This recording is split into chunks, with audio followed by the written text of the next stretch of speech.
और अब बात स्पेशल रिपोर्ट में बहराइच की, क्योंकि बहराइच में भेड़ियों की तलाश में लगातार कॉम्बिंग ऑपरेशन चल रहा है। लेकिन भेड़ियों के रेस्क्यू में वन विभाग को काफी दिक्कतें भी आ रही हैं, क्योंकि अभी बारिश का मौसम चल रहा है। ऐसे में जगह जगह जल भराव हो रहा है। वहीं गन्ने की फसल के बीच भेड़िए लगातार चकमा दे रहे हैं।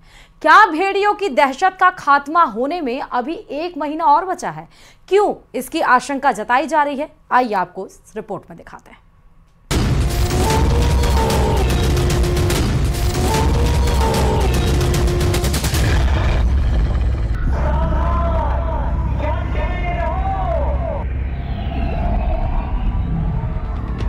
बहराइच के दर्जनों गांव भेड़ियों के आतंक से परेशान हैं, क्योंकि कड़ी पहरेदारी के बाद भी भेड़िए रिहायशी इलाकों में हमला करने आ रहे हैं। आखिर घेराबंदी के बाद भी भेड़िए क्यों नहीं पकड़े जा रहे, ये बड़ा सवाल बन गया है। ऐसा नहीं है कि भेड़िए चुपचाप बैठे हैं, वो लगातार हरकत कर रहे हैं। इतना ही नहीं, उन्होंने हमला भी कर दिया है। ये भी आशंका जताई जा रही है कि अभी 1 महीने और भेड़ियों का आतंक रह सकता है। पीछे एक्सपर्ट्स कई वजह बताते हैं।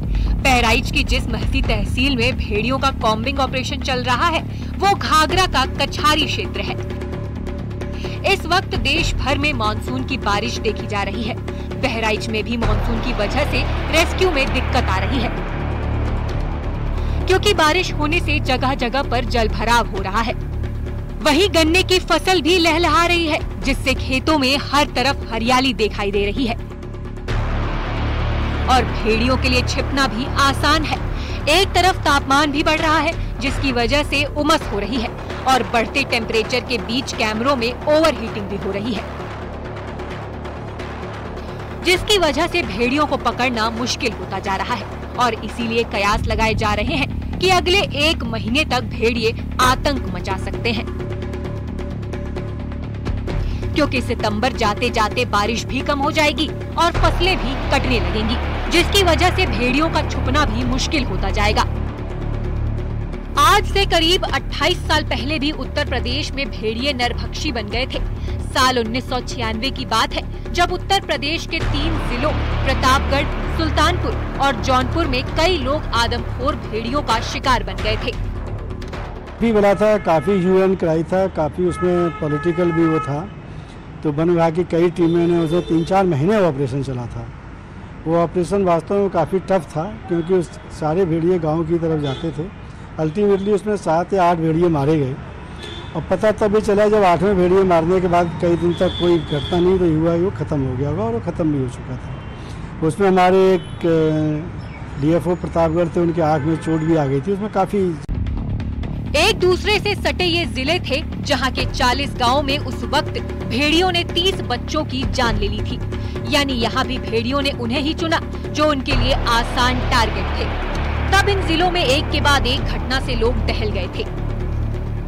स्थानीय लोग इसके पीछे किसी इंसान का हाथ भी मानने लगे थे, लेकिन बाद में पता चला कि ये किसी इंसान का नहीं, बल्कि भेड़िए का ही काम था। अटैक करते हैं, सीधे गले को दबाते हैं। कोई छोटे बच्चे हैं, कह भी नहीं पाते हैं, तो उनको लेकर भाग जाते हैं, और इतना वो 5-6 किलो वजन आसानी से उठा लेते हैं। तो ये है कि इस तरह के ये मौसम भी इस तरह का रहता है। जैसे जाड़े में ये नहीं हुई, क्योंकि सब लोग घरों के अंदर रहते हैं। तो मौसम का भी इसमें मेन चीज़ है कि लोगों को जागरूक करना पड़ेगा, और कर भी रहे होंगे कि सब लोग घरों के अंदर रखें, बच्चों को विशेष रूप से अंदर रखें। अब तो बिजली की भी इतनी समस्या नहीं है, उस समय तो बिजली की काफ़ी समस्या थी। 27-28 साल पहले घर भी लोगों के उतने अच्छे नहीं थे, तो काफ़ी उस समय हालात पूरी तरह से बेकाबू हो गए थे। भेड़ियों के हमलों में बच्चे लगातार मारे जा रहे थे, जिससे प्रशासन की चुनौती भी बढ़ चुकी थी।